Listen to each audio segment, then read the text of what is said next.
Bonjour et merci de nous retrouver pour La Foi prise au mot, votre rendez-vous hebdomadaire de formation consacré aujourd'hui à une figure très sympathique, la figure de Don Bosco.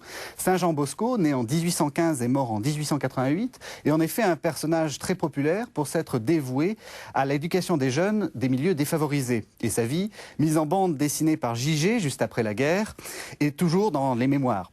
Alors au-delà d'une certaine légende dorée, que fut sa vie et comment son œuvre se perpétue-t-elle aujourd'hui? Voilà les questions que je vais poser à la sœur Nadia Aïdjian. Bonjour. Bonjour. Alors vous êtes, je regarde mon papier parce que vous êtes salésienne de Don Bosco évidemment, mais vous êtes également secrétaire générale de l'Union des réseaux congréganistes de l'enseignement catholique. Vous allez nous expliquer ce que c'est. Et au père Daniel Federspiel, bonjour. Bonjour. Vous êtes salésienne de Don Bosco également, oui. Vous êtes maître des novices et vous êtes clown. Ah. Alors, je vous ai, sœur Nadia, qu'est-ce que l'Union des réseaux congréganistes de l'enseignement catholique? Alors, l'Union des réseaux congréganistes d'enseignement catholique existe depuis juin 2006, où les congrégations qui travaillent dans le monde de l'éducation se sont unies en association loi 1901 et essaient de travailler pour faire vivre, dynamiser les charismes éducatifs des différents fondateurs qui, au long des siècles, ont donné leur vie et ont créé une mouvance éducative dans l'Église et dans la société. Voilà, donc nous travaillons ensemble et surtout aujourd'hui à la formation des laïcs qui sont de plus en plus engagés dans ces réseaux congréganistes. Alors ma question n'était pas innocente puisque ça va nous conduire directement à Don Bosco qui est connu justement pour l'éducation. Alors je dois préciser que cette émission tombe bien puisque c'est les 150 ans de la fondation des frères de Don Bosco. Alors on va remonter un petit peu le temps et commencer directement à la naissance de Jean Bosco. Il naît donc en 1815, voilà, je précise. Dans quelle origine? Dans quel milieu social? Quelle est son origine? Ben, c'est un Italien déjà, hein, oui. Don Bosco. Giovanni Bosco, né en 1815 dans le Piémont italien. Il est fils d'agriculteur. On pourrait même dire de métayer. Hein. Ses parents ne sont pas très riches, ne sont pas très pauvres non plus. Il naît là avec un papa, Francesco Bosco, qui était déjà marié une première fois. Et donc, il y a un premier enfant qui est né de ce premier mariage, Antonio, et la maman est décédée après. Donc, le papa se retrouve veuf avec un enfant. Et un peu dans son entourage, on lui dit « tu sais bien faire, mais il faut trouver femme ». Enfin, hein, on l'incite un petit peu à retrouver une compagne pour aider à l'éducation surtout de ce petit Antoine. Et c'est là que vient Margherita Occhiena, qui est la maman de Don Bosco. Alors avec la naissance d'un premier enfant, Joseph, et d'un deuxième, Giovanni Bosco. Et tout ça pour dire que ce papa meurt quand Don Bosco a 18 mois. Voilà. Qui se retrouve orphelin. Donc c'est un petit orphelin. Alors dans la vie de J.G. dont j'ai parlé, on a toute une série d'épisodes du petit Jean tout à fait qui fait l'édification de ses camarades, qui est pieux, etc. C'est vrai ou c'est pas vrai? Enfin... Oui, c'est sans doute un garçon élevé par sa mère dans la foi. Elle lui apprend à prier, elle lui apprend les premiers rudiments du catéchisme, puisqu'il n'avait pas de catéchisme au béquilles. Mais il est en même temps un garçon très impétueux, très dynamique, violent même, qui n'a pas peur de se battre avec ses compagnons, qui va dénicher les oiseaux dans les arbres, qui fait des tours, et il apprend même à devenir saltimbanque, à faire des tours de prestidigitation. Donc il est un petit peu, disons, très lancé dans tout ce qui est spectacle, dans tout ce qui est façon de se faire valoir quelque part. C'est un garçon coléreux, mais en même temps orgueilleux. Hein. Donc c'est pas le petit saint de la légende dorée qu'on va mettre sur l'autel tout de suite. En fait, moi, c'est un passionné. Un gamin, il est passionné. Un exemple, une anecdote. Il va dénicher des merles, il va dénicher des oiseaux, et un jour, il tombe sur un oiseau qu'il apprivoise. Et il le nourrit mal, et cet oiseau meurt. Et Don Bosco, Giovanni Bosco en est malade. Il s'est pris tellement d'affection pour cet oiseau. Alors ça, on vous raconte ça comme ça a l'air gentil. Oui. Mais à côté, il y en a un que ça énerve énormément, c'est le grand frère Antoine, qui, puisque le papa est mort et se retrouvait seul avec, non pas sa mère, mais hein, sa belle-mère, et avec les 2 autres enfants, c'est lui qui devient un peu chef de famille. Et lui, il trime au champ et il bosse et tout ça, et puis il voit un gamin qui... Il travaille aussi, mais qui a un peu l'esprit, oui, un peu espiègle, un peu joueur, vous voyez. Alors là, il y a des tensions, des frictions, quoi. Et donc, il fait des tours de magie, et vous m'avez appris que c'était le patron des illusionnistes, des saltimbanques, oui, ouais, oui. Ah oui, tout à fait. C'est amusant. Bah, ils cherchaient un saint patron, autant en chercher un qui a exercé un peu le métier, quoi.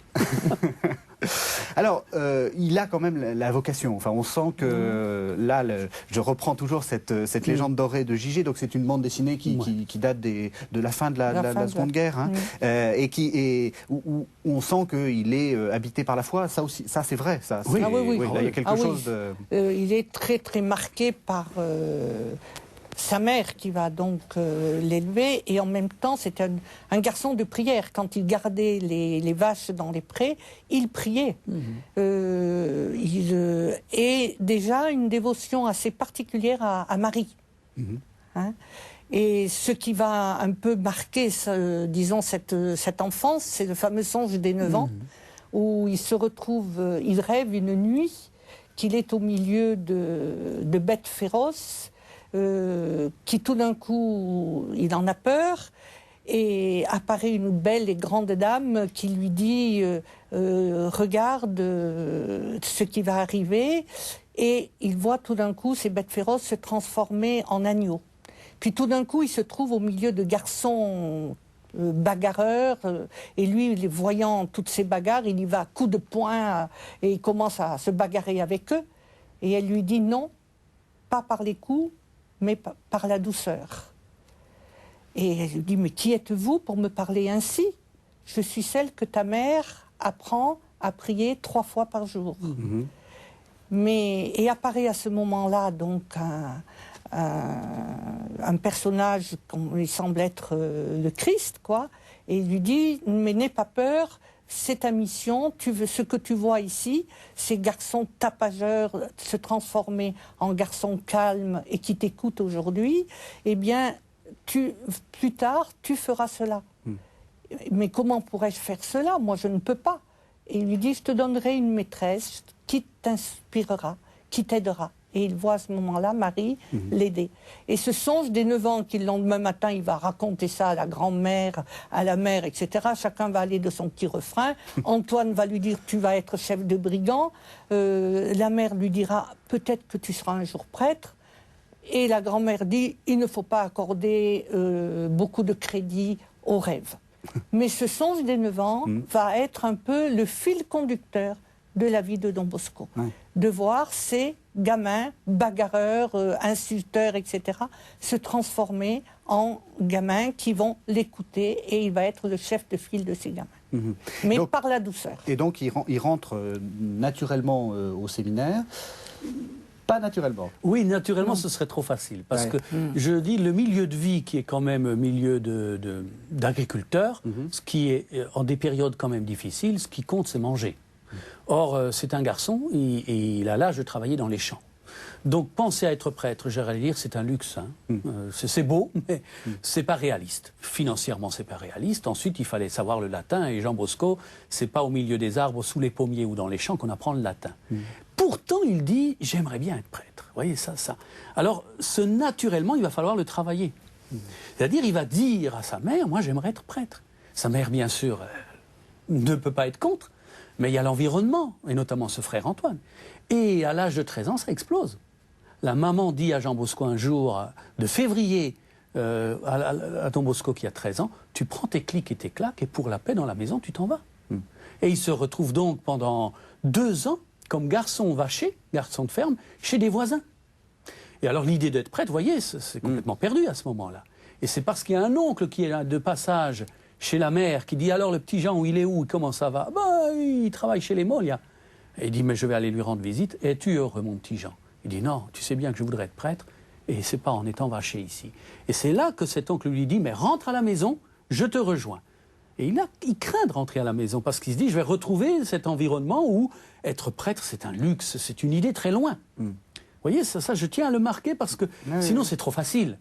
Et Jean Bosco arrive comme jeune étudiant à Chieri, Chieri qui est pas trop loin de son lieu d'habitation, hein.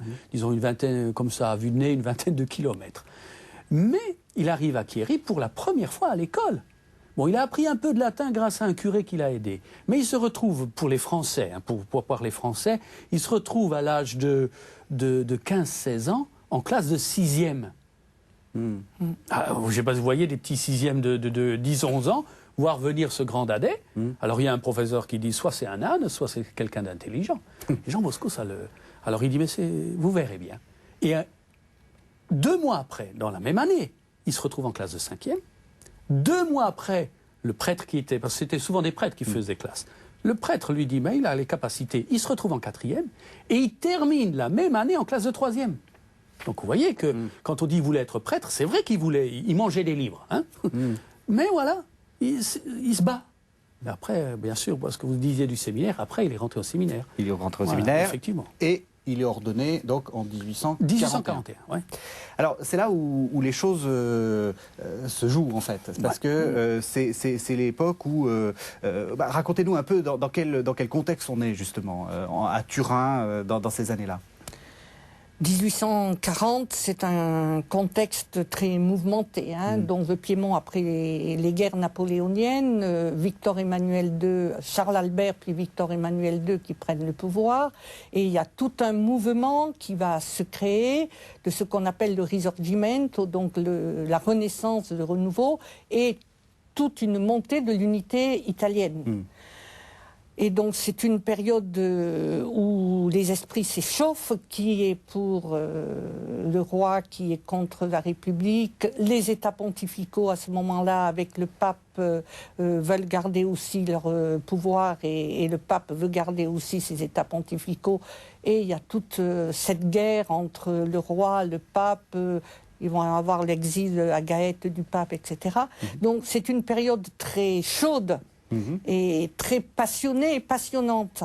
Et Don Bosco le jeune séminariste, va être un peu lancé là-dedans, et en même temps en prenant du recul, parce qu'il ne veut pas être partisan de l'un contre l'autre. Il dit, je ne suis ni pour et je ne suis pas contre. Voilà.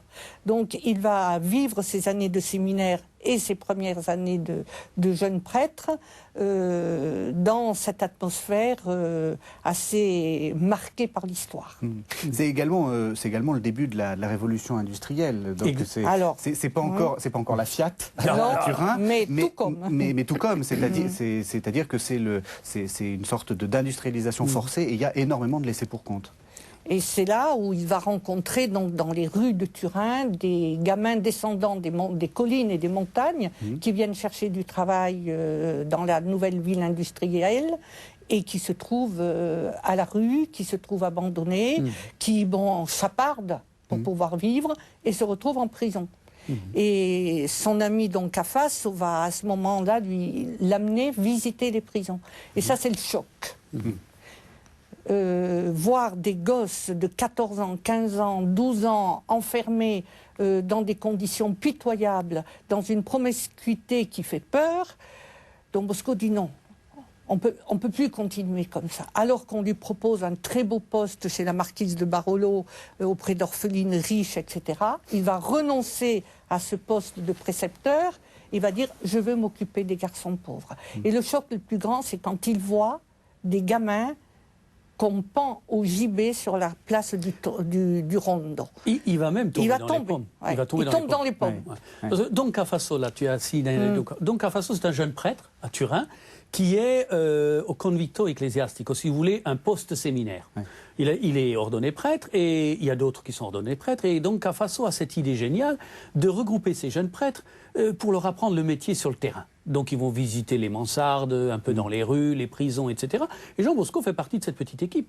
Mais Jean Bosco tous les jeunes voient ce que voit Jean Bosco, mais lui, il est marqué davantage, on pourrait dire, justement, cette passion, Et alors, là, effectivement, donc Cafasso lui dit, est-ce que tu pourrais pas accompagner un prisonnier? Et il accompagne le prisonnier vers l'échafaud. Et il le prépare, j'allais dire, à la mort, très concrètement. Mais il est tellement ému qu'il tombe dans les pommes. Et c'est un gamin, enfin le prisonnier. Oh, oui, un garçon, un jeune chapardeur, garçon. là, un voleur. C'est ça, il a quand même fait quelque chose de grave. Oui, oui, non, mais il a 18 ans ou voilà, quelque chose. Donc, Par contre, les autres jeunes qu'ils rencontrent en prison, le seul délit qu'ils ont fait, c'est qu'ils traînaient dans les rues et puis on les traitait de voleurs. Donc ça aussi, ça le marque. Hein. Vous parliez d'une société industrielle qui mange les hommes, hein, qui ne respecte pas la dignité de ces gamins. Et on comprend, les gens qui sont là disent il faut un petit peu nous en débarrasser, ils nous gênent. Hein. Ils sont montrés du doigt, ils sont accusés, ces jeunes. Et Jean Bosco les rencontre. Par exemple, au marché, Porta Palazzo, hein, un grand marché, les paysans viennent et tout ça. Là, il y a des enfants. Ils attendent qu'un patron, que quelqu'un vienne bien leur dire, viens débarrasser un chariot, une charrette, etc.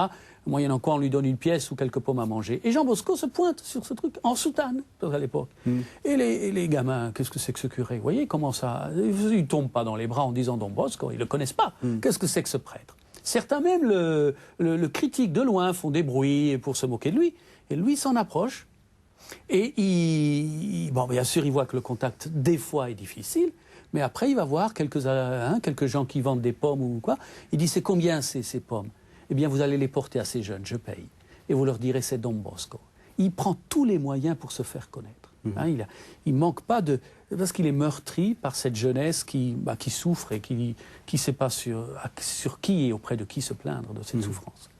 Alors après, il veut faire quelque chose de plus grand. Enfin, petit à petit naît l'idée que son apostolat va consister à s'occuper de ces gamins. Alors comment cette idée lui vient et comment ça s'organise en fait? Alors il y a un fait décisif qu'il raconte dans sa vie, un fameux 8 décembre, où il se prépare à célébrer la messe dans la sacristie de François d'Assise, et il voit tout d'un coup le sacristain en train de crier et de gronder un gamin, de le chasser à coups de balai, de plumeaux. Il lui dit, mais qu'est-ce qui se passe? Il dit, ce gamin, il est là à traîner, moi. Je lui demande de servir la messe, et puis il ne sait même pas, c'est un voyou. Alors Don Bosco arrête le sacristain et lui dit, non, ne le chasse pas, c'est mon ami. Comment? C'est votre ami, ce petit voyou? Oui, oui, appelle-le. Un jeune de 16 ans, hein? Un jeune de 16 ans, Barthélemy Garelli, l'histoire a gardé son nom. Oui. Et le sacristain, donc, va chercher Barthélemy, tout penaud, et lui dit, comment t'appelles-tu? D'où viens-tu? As-tu ton père? Non. As-tu ta mère? Non. Il descendait de la montagne, il était orphelin. Sais-tu lire? Non. Sais-tu écrire? Non. Ça partait mal. Et ça partait mal. Et tout d'un coup, l'idée de génie de Don Bosco, sais-tu siffler? Et le gamin, il dit, ah oui, et il se met à siffler. Ça a été la corde sensible qui, tout d'un coup, a touché le cœur du gamin. Et alors il lui dit, mais qu'est-ce que tu fais là? Je cherche du travail, mais tu es allé à l'école? Non. Et si moi je te faisais la classe et tu es allé au catéchisme? Non. Et si moi je te faisais le catéchisme? Ah ben oui, parce que moi je ne veux pas aller avec les petits, je suis trop grand, les petits se moquent de moi, mais si c'était moi? Alors Don Bosco, voyant qu'il a envie, il lui dit, et quand est-ce qu'on peut faire? Le garçon regarde, Don Bosco il dit, tout de suite? Oui, tout de suite. Je dis, je célèbre la messe et après je suis à toi. Cette spontanéité de Don Bosco, du tout de suite, va devenir un petit peu ce d'être. Il ne faut pas attendre. Tant le jeune est en péril, on y va. Tout de suite. Et ça a été ce premier jour, cette première rencontre. Il a dit, dimanche prochain, si tu as des copains, tu me les amènes. Ils sont arrivés, 10, 12, et puis ça a été une quinzaine, vingtaine, centaine. Il a fallu chercher un lieu. Ça a été la vadrouille dans tous les coins de Turin, jusqu'à où il trouve le fameux hangar Pinardi, qu'un monsieur Pinardi lui a offert. Et c'est là, dans un quartier malfamé, où il a installé son premier oratoire. Alors, visiblement, oui, il appelle ça un oratoire. Un oratoire. Oui, oui. Et qu'il dédie tout de suite à Saint François de Sales. Oui, il faut trouver un nom. Oui. Hein.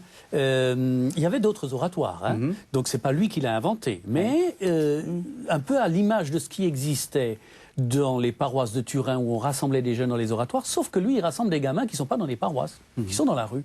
Il continue à appeler ça oratoire et il donne le nom de Saint-François de Sales. Alors pourquoi? Oratoire Saint-François de Sales. Parce que vous êtes des Salésiens. Alors voilà, c'est de là que vient notre nom. Voilà, d'où vient cette admiration pour Saint-François de Sales?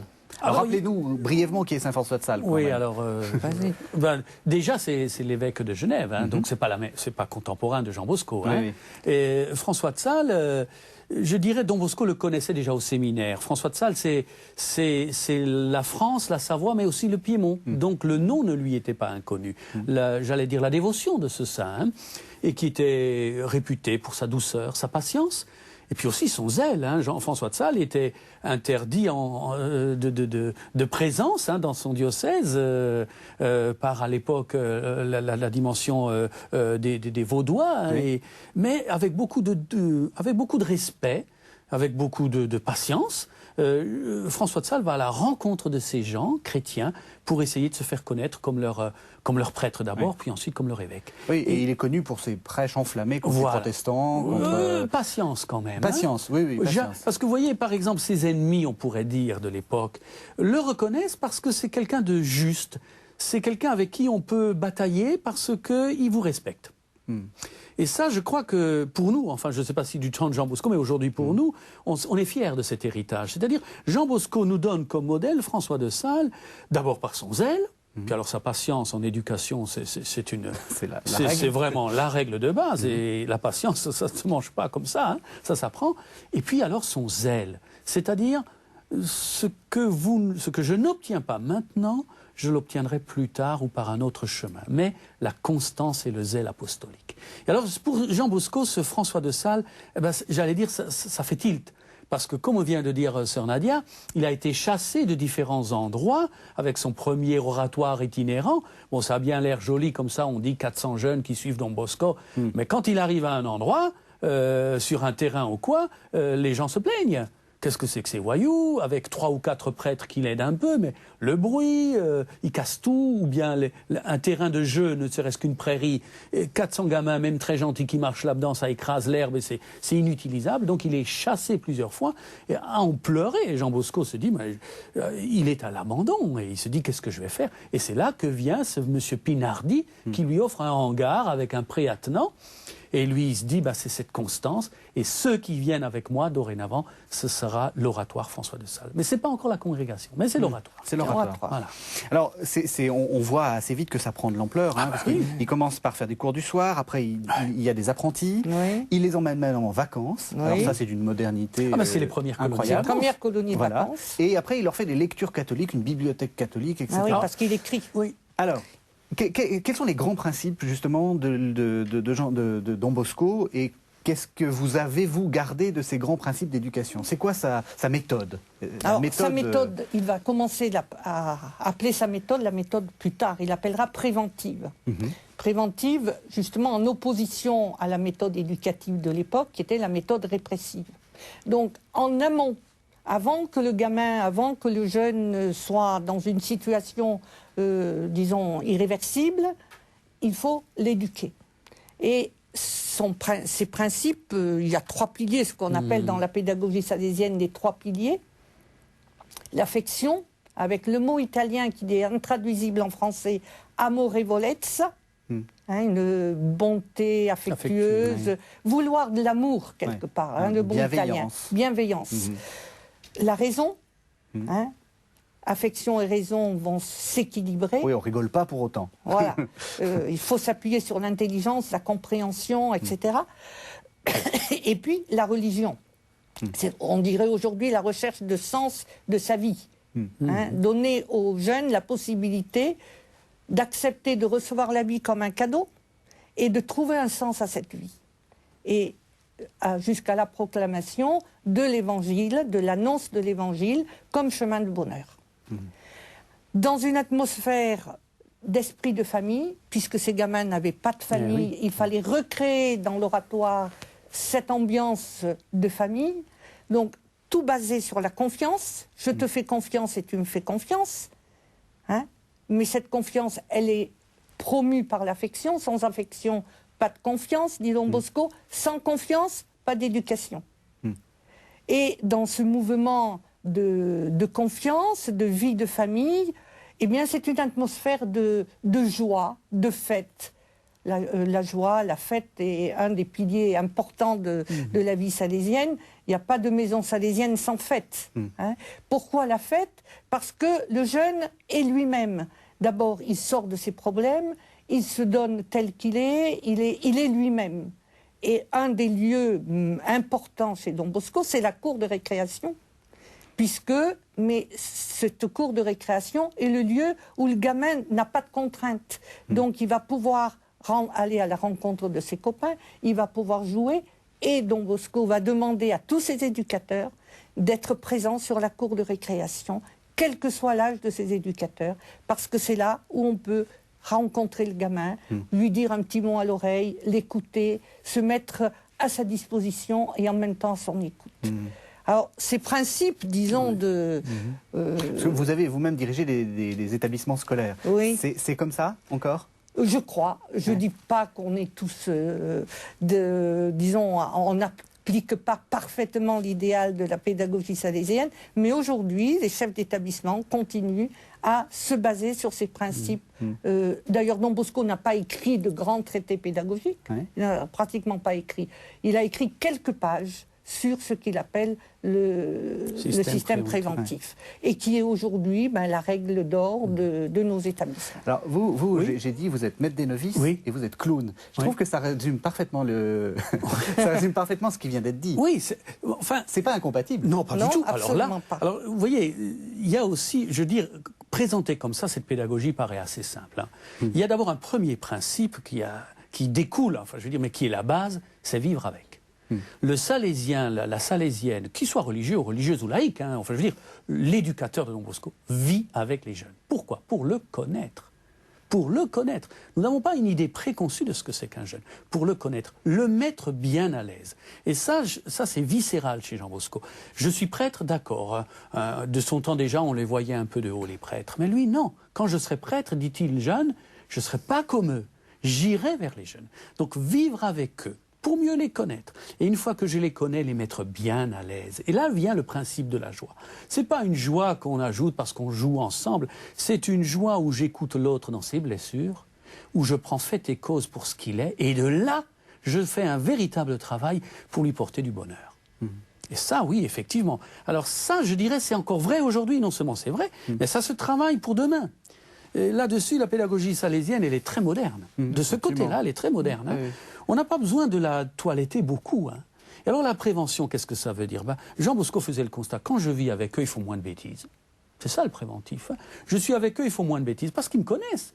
Par respect pour eux et par respect pour moi, se crée une amitié, cette fameuse affection dont tu parlais, sœur Nadia, cet amorevolezza qui fait que l'autre, il n'a pas envie de me trahir. Je fais partie de son réseau de relations. Je compte pour lui et lui compte à mes yeux. Et ça, vous voyez, c'est un lien personnel. Bien sûr, on dit Jean Bosco avait beaucoup de jeunes, 400, peu importe le chiffre, mais j'allais dire, chaque jeune comptait pour lui. Les jeunes disaient, on se sent aimé de Don Bosco. Et donc ce lien affectif crée aussi la question du sens. Et avec le jeune, on arrive à des discussions très sérieuses. Pourquoi je suis là, pourquoi on m'a fait tel mal, etc. Et arriver à dire là une parole de, mais tu es quelqu'un, tu comptes. Il y a quelqu'un qui t'aime, Dieu t'aime déjà. Même pour les non-croyants, j'allais dire. Jean Bosco est comme ça. Pour lui, Dieu, c'est quelque chose de concret. Dieu, c'est pas seulement une idée. Il l'a vécu dans sa propre vie. Comment faire qu'un petit paysan des Béquilles devienne prêtre ? C'est déjà un miracle. Vous voyez ? J'allais dire, Dieu respire dans sa vie.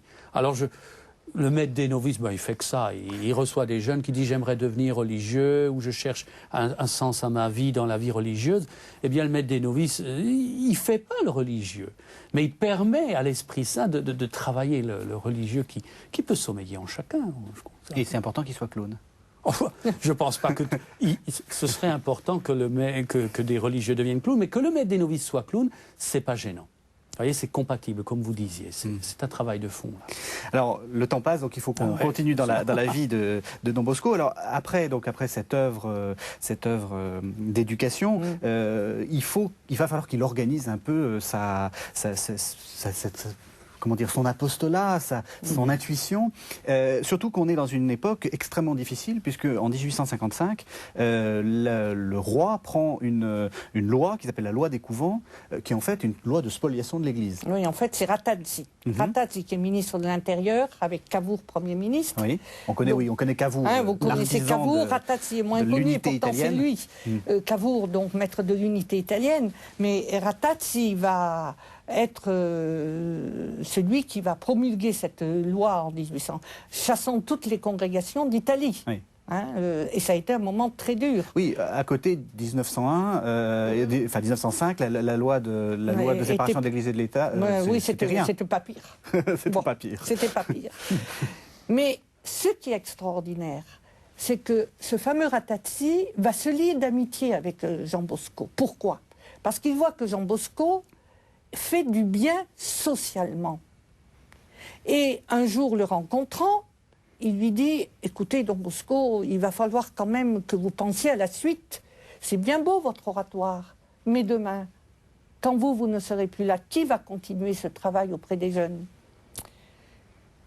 Don Bosco lui dit, je ne sais pas. Il lui a dit, mais et pourquoi vous ne fonderiez pas une société où des hommes puissent travailler et continuer selon votre esprit? Alors Don Bosco lui dit, comment? Au moment où il y a la loi contre les congrégations, vous me demandez de fonder une société, moi prêtre? Il lui dit, non, non, mais c'est pas une société de religieux avec cette fameuse loi de la mainmise, puisque tous les biens patrimoniaux des congrégations devenaient inaliénables. Donc, et ce que Ratazzi voulait, c'est récupérer tous les biens donc, des congrégations. Il lui a dit, non, non, avec des hommes qui gardent tous leurs droits civiques, qui paient leurs impôts et qui obéissent à l'État. Et vous fondez votre société. Vous aurez toute ma bénédiction et je vous aiderai. Alors, surtout, Don Bosco, étonné, il dit, oui. Mais en fait, ça conforte mon idée. Donc, les gamins qui lui couraient derrière, Ratazzi, le ministre, qui lui dit, fondez une société. Quelque temps après, il va voir le pape, son fameux pape Pie IX, qui lui dit, Don Bosco, il faut penser à l'avenir. Mais fonder une congrégation. Il lui dit, mais quelle congrégation, comment? Mais réunissez tous ceux qui sont avec vous.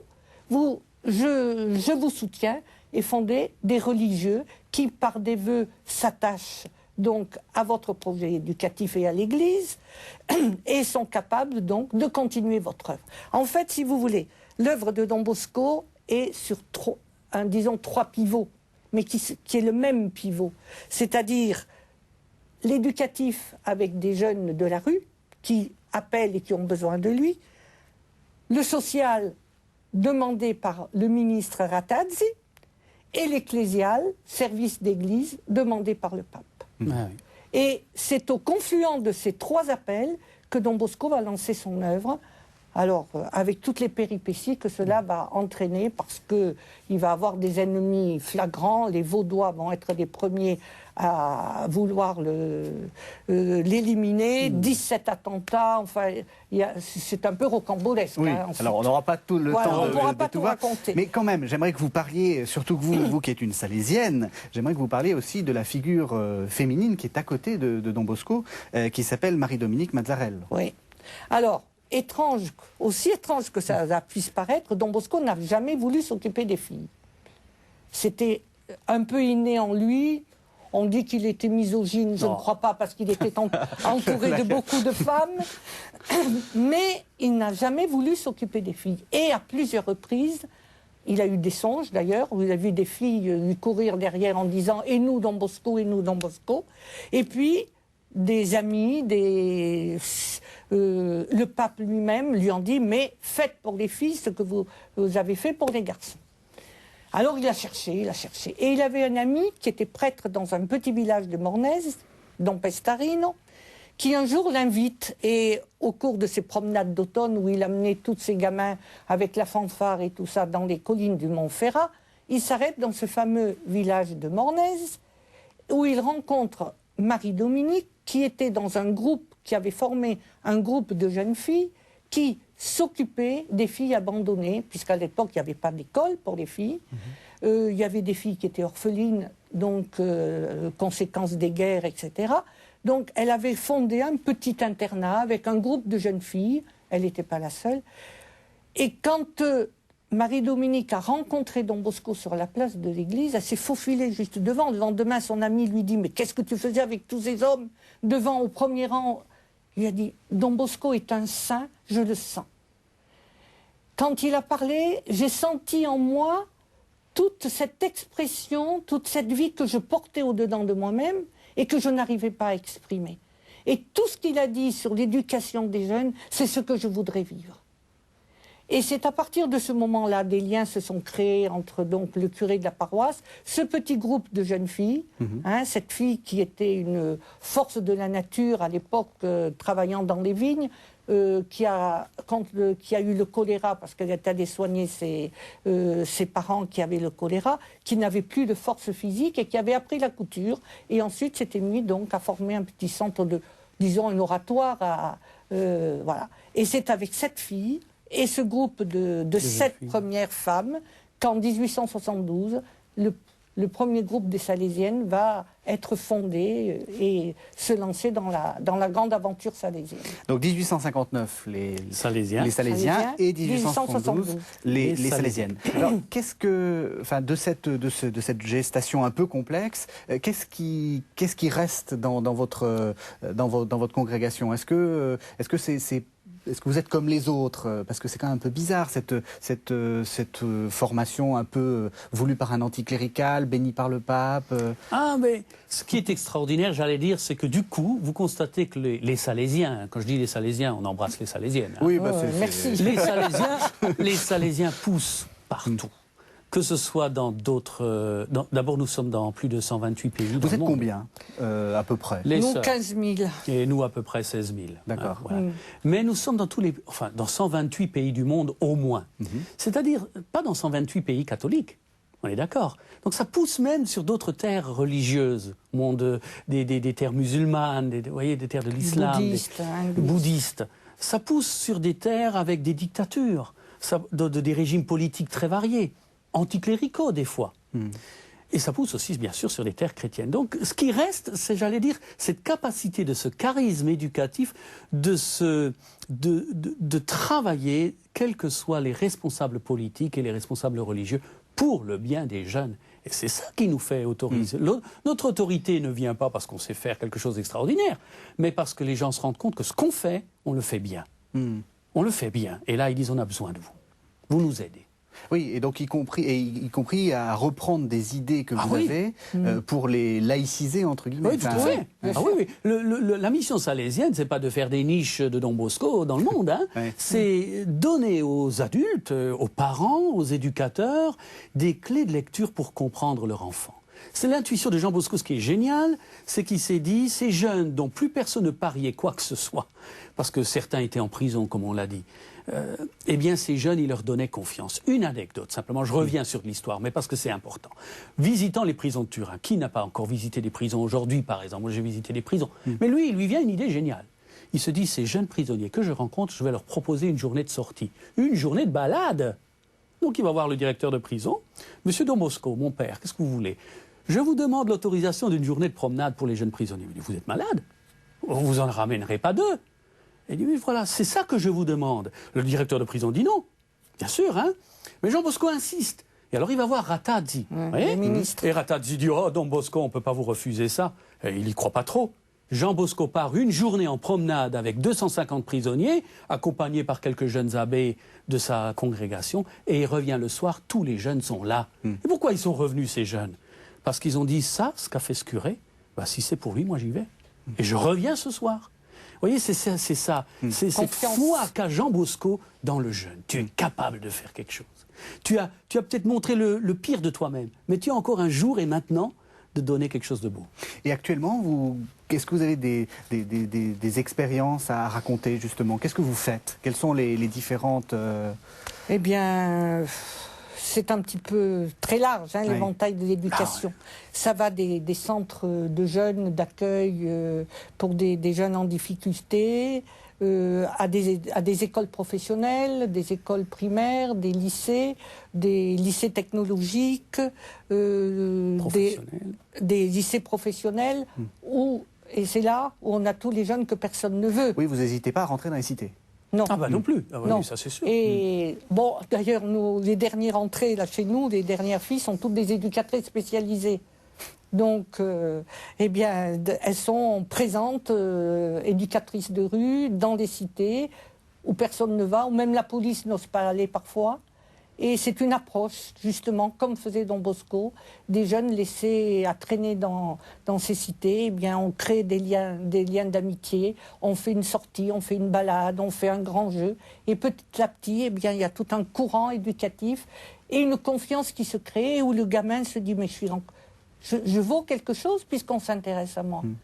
Dans les lycées professionnels, quand on ouvre une section, par exemple, traitement des déchets, ça semblerait quelque chose pas très glorieux. C'est pas très amusant. Pas très amusant. Et pourtant, ces gamins qui sont arrivés là, c'est parce qu'aucun lycée ne les avait pris. Eh bien, ils se rendent compte qu'ils sont capables de faire quelque chose, de réaliser, de nettoyer, de donner du beau dans l'environnement, de créer des ambiances agréables. Eh bien, tout d'un coup, ils se disent « ah ben oui, c'est intéressant, je vais passer mon CAP, je vais réussir et je vais jusqu'au bout ». Je crois le but, c'est de les convertir. Oh, qu'est-ce que ça veut dire convertir? C'est tourner vers. Si c'est aller vers du christianisme, je ne pense pas. Mais si c'est aller vers se convertir, c'est-à-dire d'abord arrêter de dire « je suis nul », ça c'est une conversion. Qu'un jeune commence à parler autrement de lui-même. Vous voyez? Alors si c'est ça, oui, c'est dire convertir, c'est croire en la vie, croire que tout n'est pas cloué d'avance, tout n'est pas écrit, tout n'est pas fini, tout n'est pas barré.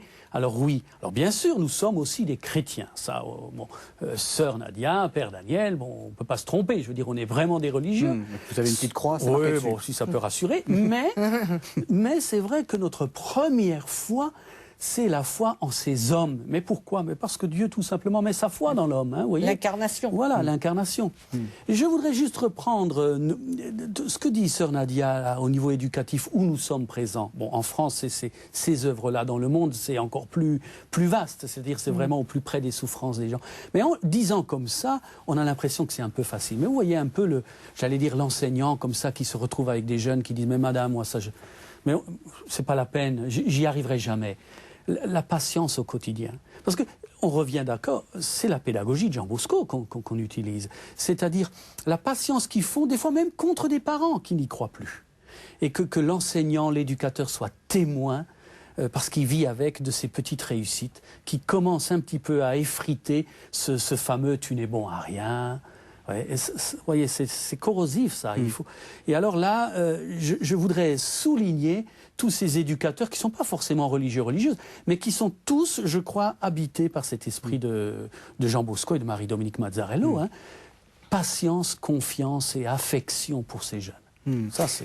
Alors, on va terminer sur la vie de Jean Bosco, parce que là aussi, on est sur de l'actualité. On a l'impression que son œuvre et sa vie se confondent, parce que la fin de la vie de Jean Bosco, c'est aussi un brillant conférencier qui va de salon en salon pour gagner de l'argent. Il y a un peu de ça. Il fait des tournées, il paraît que la tournée en France, c'était... ça a été triomphe. C'était convulsif. Les gens étaient en convulsion en le voyant. Et il y a quelque chose d'assez moderne, je trouve, c'est-à-dire que lui, il n'hésite pas à parler d'argent, à faire des tournées de conférences, etc. Est-ce que pour vous, c'est aussi actuel, ça? Oui. Alors déjà, une petite anecdote pour dire ça, parce que pour qu'on voit ce que c'est, il arrive à Lille dans une famille un peu riche, qui a les moyens, à un grand repas, parce qu'il a une réputation de sainteté. On invite un saint à dîner ce soir, tous les gens viennent. Et puis alors on lui dit, oh pauvre Don Bosco, tout ce que vous faites en Italie, c'est formidable, ça doit vous coûter de l'argent. Et comme il était passé, il était accompagné par son vicaire, son adjoint, un peu le bras droit. Pendant qu'il commence à causer, il dit, allez-y, ramassez un peu les couverts, discrètement. Enfin, il ramasse les couverts. C'était des couverts en argent. Et puis il fait sous-peser. Il dit, vous voyez, tout ça, ça aiderait les œuvres de Don Bosco à Turin. Mais les gens, ils étaient ébahis. Quel toupet, je veux dire, quel culot. Et ils savaient très bien qu'en enlevant ses cuillères et ses fourchettes, quelque part, c'était le moyen de leur dire, j'ai besoin de vous. Eh bien, ça, c'est encore d'actualité. C'est-à-dire, aujourd'hui, c'est vrai que cette œuvre salésienne qui vit dans le monde, ce sont des ONG. Nous avons des phases gouvernementales avec les États et tout, qui sont des ONG. C'est vrai que ça nécessite de l'argent. Mais cet argent nous vient parce qu'on n'a pas peur d'aller le chercher. Très honnêtement. Et bon, là-dessus, il n'y a pas de complexe. Je veux dire, c'est pas de l'investissement, c'est tout simplement des fois, comme dirait Don Bosco, il dit aux riches, il faut s'occuper de ces jeunes et de ces pauvres avant qu'ils viennent s'occuper de vous. Vous voyez il avait ce sentiment que ces gens-là, dans leur dignité blessée, ça pouvait devenir de la rage et de la colère et de la violence. Et on voit à quel point c'est dangereux, effectivement. Ah, oui. La paupérisation met les jeunes dans des situations d'agressivité continuelle. Oui. Donc demander à ceux qui ont de l'argent pour aider et promouvoir l'éducation de ceux qui ne peuvent pas financièrement s'en sortir. Et en même temps, il n'en fait pas des assistés. Non. Vous voyez, c'est pas de l'argent pour assister. Il leur apprend à travailler. Mais voilà, une anecdote, là. Vous voyez, par exemple, au Cambodge, les Salésiens, quand ils sont arrivés et qu'ils ont été dans des camps de réfugiés, ils ont dit, voilà, les jeunes, il y avait des milliers de jeunes dans ces camps sous tente. Que faire pour ces jeunes à attendre comme ça la soupe, j'allais dire, qui est donnée par les organismes. Mais vous voyez que viscéralement, ça blesse un jeune de 20 ans, de 18 ans, de 15 ans. Et ils ont commencé à faire venir des machines et des machines-outils, des machines professionnelles, un peu de partout, de toutes les écoles professionnelles du monde, pour les introduire dans ces lieux et commencer à faire apprendre un métier dans ces camps. Pas seulement être là, assis, en disant la vie est foutue, mon seul souhait c'est de retourner dans mon pays, mais dans ces camps de réfugiés, apprendre un métier, ouvrir des écoles sous tente. Et donc, à ce niveau-là, ce que je voulais dire, ces machines, c'était pas du rebut. Il faut donner pour ces jeunes qui veulent s'en sortir les meilleurs outils. Parce qu'il n'y a pas de raison qu'ils n'aient pas droit à cette dignité. Donc, j'allais dire, quand on a de l'argent et quand on nous donne de l'argent, c'est pas pour faire du bricolo. C'est pour donner les meilleurs outils de travail contemporains pour ces jeunes qui, j'allais dire, sont des fois des Mozart qu'on assassine. Ils ont le droit, comme les autres, parce qu'ils ont l'intelligence, de réussir pour leur vie, quoi. Alors, il nous reste 5 minutes. J'aimerais qu'on présente après des sites, des revues pour aller plus loin. Mais j'aimerais comme vous poser à tous les deux une petite question personnelle. C'est quoi votre rapport à Jean Bosco? Parce que est-ce que c'est lui qui vous a fait rentrer dans la congrégation? Et est-ce que vous avez... On sent que vous avez de l'admiration pour lui, mais quel type d'admiration vous avez? Bon, c'est vrai que Don Bosco est une figure qui m'a marquée, moi, personnellement, toute jeune, puisque je suis rentrée à 3 ans et demi dans une école salésienne. Vous en êtes toujours pas sortie. Je suis tombée dans la marmite de la potion magique salésienne, j'en suis plus sortie. Mais je crois que ce qui m'a le plus marqué, c'est justement son attention aux plus pauvres. Hein, ce travail que je faisais avec les sœurs dans des cités de bidonville de Marseille, etc., m'a profondément marqué. Mais en même temps, cette foi en Dieu, cet homme de prière qu'est Don Bosco, parce qu'on n'en parle peut-être pas souvent, mais Don Bosco est un homme qu'on a appelé l'union à Dieu. Tout ce qu'il vivait, tout ce qu'il faisait, ses voyages, ses rencontres, etc., c'était dans cette présence continuelle à Dieu. Et cette présence de Dieu dans sa vie, uni à, justement, et qui était le moteur de son action sociale, éducative, etc., a été pour moi ce qui a déclenché cet appel à la vie religieuse. Et je me suis dit, bon, oui, le Seigneur m'appelle à donner ma vie, hein, ou si je dois la donner, c'est pour les jeunes, et c'est avec Don Bosco. Et vous? Pour moi, j'ai découvert chez Jean Bosco une manière intelligente de rencontrer dans la relation le jeune, bon, les gens aussi, de rencontrer ces gens au nom de Dieu. Je dis bien d'une manière intelligente, c'est-à-dire qui conviennent. Pour moi, c'est une passion éducative. Hein. Et c'est vrai, un peu comme Sœur Nadia, j'ai découvert les Salésiens assez jeunes. Mais bon, je n'avais pas goût particulier à la vie religieuse. Mais j'ai accepté la vie religieuse, hein, je dirais, à la Don Bosco. Hein, c'est la condition. Et vraiment, ce qui me passionne, hein, comme toi, ce qui me passionne chez lui, c'est ce profond amour de Jésus, du Christ, comme quelqu'un de vivant qui existe vraiment là et qu'il vit en lui. Et alors, dans sa passion éducative, quel que soit le destinataire, c'est d'abord rechercher ce qui est bonheur pour ce jeune. Vous voyez, quelque part, il y a de l'évangélisation, mais c'est de cette manière-là. Hein. Qu'est-ce qui fait bonheur pour lui? Qu'est-ce qui donne un avenir, un demain? Et ça, je trouve ça très intelligent, avec des outils très efficaces et qui n'ont pas besoin de grande théorisation, vous voyez. Alors donc, je promettais quelques sites. Si vous voulez retrouver les Salésiens, vous allez sur Internet et vous tapez www.don-bosco.net. Vous avez trouvé le nom le plus simple possible. Si ce sont les éditions salésiennes qui vous intéressent, alors c'est aussi simple, www.édition au pluriel-don-bosco.com. Un mot de la revue. Vous avez une revue qui s'appelle Don Bosco aujourd'hui. C'est quoi? C'est tout d'abord la version française, enfin, c'est d'origine française, c'est fabriqué en France. Mais j'allais dire, c'est une des versions, donc celle-ci en France, d'une revue qu'a inventé Jean Bosco, le bulletin salésien, Bollettino Salesiano, pour faire savoir ce qu'il faisait dans le monde. Donc ça existe en plusieurs éditions, plusieurs langues, mais ici c'est la langue originale, c'est-à-dire on ne traduit pas de l'italien. Oui. Mais c'est la version française de Don Bosco aujourd'hui. Qu'est-ce qu'on fait dans le monde? Il y a deux dimensions, regard salésien sur ce qui est dans le monde, et un regard sur le monde salésien. Donc, vous voyez, ce qui se fait dans le monde, mais à la manière de Don Bosco, avec beaucoup d'enthousiasme et de joie. Et puis, deuxième partie de la revue, ce qu'il y a dans le monde salésien. 2 livres que je peux conseiller. Francis Desrameaux, La vie de Don Bosco, aux éditions Don Bosco. Et puis, pour bien comprendre la pédagogie salésienne, un livre de Jean-Marie Petitclerc, Dire Dieu aux jeunes, aux éditions Salvator. Alors, j'ai dit que c'était les 150 ans de la fondation des Salésiens. Qu'est-ce que vous avez prévu de faire? Vous allez faire la fête? On va sûrement faire la fête, oui, déjà. Au niveau international, c'est normal, mais disons au niveau plus français, on va faire des manifestations au niveau des laïcs qui travaillent avec nous, donc tout ce qu'on appelle la famille salésienne. Hein. Donc il y a des manifestations dans l'année, il y a des manifestations pour les jeunes étudiants, pour les lycéens, et puis il y a différents lieux de rassemblement, comme par exemple le fameux Campo Bosco qui se fait fin août dans la région de Roanne. Mais tout cela, j'allais dire, ça se trouve sur les sites internet et on peut s'inscrire assez facilement. Mais pour dire, oui, on va faire la fête à différents niveaux. Une fête sur toute l'année, pas tellement pour faire souffler 150 bougies, mais surtout pour dire l'actualité de cette pédagogie. Et